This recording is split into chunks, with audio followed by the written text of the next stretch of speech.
ધાનેરા ખાતે જિલ્લા પંચાયત, તાલુકા પંચાયત તેમજ પાલિકા ચૂંટણી માટે ઉમેદવારી ફોર્મ ભરવાનો અંતિમ દિવસ હોવાથી પ્રાંત કચેરીએ ભારે ચહલપહેલ જોવા મળી।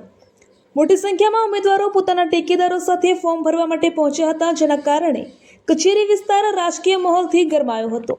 આ વખતે ભાજપ અને કોંગ્રેસ દ્વારા હજી સુધી સત્તાવાર મેન્ડેટ જાહેર ન કરવામાં આવતા સસ્પેન્ડની સ્થિતિ યથાવત જોવા મળી રહી છે, જેના કારણે અનેક કાર્યકરો અને આગેવાનોમાં અસંતોષ ફેલાયો છે। ધાનેરા પાલિકા ચૂંટણીમાં ભાજપ, કોંગ્રેસ તેમજ અપક્ષ ઉમેદવારો મેદાનમાં ઉતર્યા છે।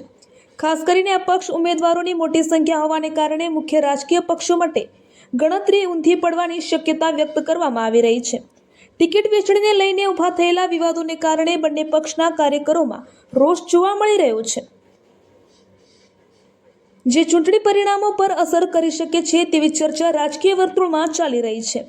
અહેવાલ હિતેશ સોલંકી, ધાનેરા। આજે તાલુકા પંચાયત, જિલ્લા પંચાયત અને નગરપાલિકાની ચૂંટણીના ફોર્મ ભરવાના દિવસે ખૂબ ઘસારો છે।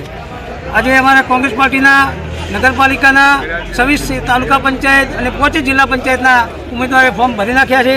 મેન્ડેટ હવે અમે ટૂંક સમયમાં રજૂ કરવાના છીએ, પણ અમારા પાર્ટીના કાર્યકર્તા મિત્રોને કેટલો વિશ્વાસ કે જે સામે દેખાય છે એક જ દિવસે ફોર્મ ભરવાયા છે, એમને વિશ્વાસની પાર્ટી પર નહોતો। આજે અમારી પાર્ટીના માણસોએ વગર મેન્ડેટે ફોર્મ રજૂ કર્યા હતા અને અમે ટાઈમસર મેન્ડેટ રજૂ કરીશું।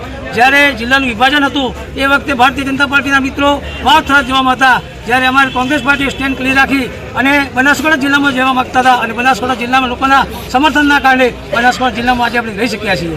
જ્યારે આ વખતે અમે યુવાન, શિક્ષિત અને વડીલ યુવાનો અમારા ઉમેદવારો રાખ્યા છે અને કોંગ્રેસ પાર્ટીમાં તાલુકા પંચાયત, જિલ્લા પંચાયત અને નગરપાલિકાની બોડી બની રહી છે, એમાં કોઈ શંકાને સ્થાન નથી। આજે અહીંયા નગરપાલિકા, તાલુકા પંચાયત અને જિલ્લા પંચાયત આજે ચૂંટણીના ફોર્મ ભરવાનો અંતિમ દિવસ છે, ત્યારે અમારા ભારતીય રાષ્ટ્રીય કોંગ્રેસ પક્ષના કાર્યકરો, વડીલો સૌએ ઉમંગભેર ઉમેદવારી નોંધાવી રહ્યા છે। જ્યારે સભા પક્ષે મને ઘણી વખત પૂછે છે કે તમારા મેન્ડેટનું શું થયું, અમારા મિત્રો મેન્ડેટ આવી જ ગયા છે અને થોડી જ વારમાં અમારા તાલુકા કોંગ્રેસ સમિતિના પ્રમુખ શ્રી માનનીય ઈશ્વરભાઈ ચૌધરી સાહેબ અહીંયા રજૂ કરવાના છે।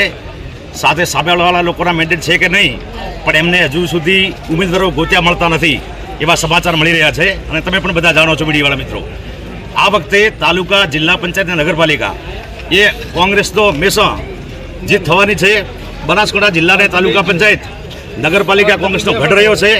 તાલુકાના જિલ્લામાં કોંગ્રેસ પક્ષે વિકાસના કાર્યો કર્યા છે અને સામે ભારતીય જનતા પાર્ટીના આ કુશાસન વહીવટથી તમામે તમામ ખેડૂતો અને ગ્રામજનો, લોકો, ગામડાના લોકો પણ, સરપંચો, જન ચૂંટાયેલા પ્રતિનિધિઓ બધા કંટાળી ગયા છે અને 100% ડંકાની ચોટ ઉપર કહું છું કે 18 આલમ અમારી સાથે છે ને કોંગ્રેસ વટકે સાથ જીતે છે।